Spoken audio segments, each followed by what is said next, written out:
সকাল হইতে সুইট বেসিলর পাতা লইয়া সোজা ঝর্ণার কাছে যাইলাম। ঝর্ণার ঠান্ডা পানিত পাতাগুলান ধুই ধুই পরিষ্কার করলাম।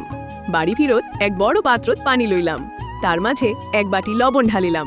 এই দা দিলে পাতার কাঁচা গন্ধটা কমে যায়। তারপর পাতাগুলান হাতে চটকি চটকি রস বের করতে লাগলাম। এবার সাদা একটা কাপড় নিলাম, তার উপর সব চটকানো পাতা ঢালি ছাক্কা দিলাম। কাপড়টা চিপা চিপা সুইট বেসিলার পরিষ্কার রস আলাদা করলাম। আরেকটা পাত্রত ব্ল্যাক মাল্চ দিয়া ভালা করে জাল দিলাম। ব্ল্যাক মাল্চে পানি ঢালি ভালো করে ওটাই আবার কাপড় দিয়া ছাইকি পানি ছড়াইয়া সুইট বেসিলার রসার মাঝে ঢালি দিলাম। সব মিলাইয়া কিছুক্ষণ থাই রাখিলাম।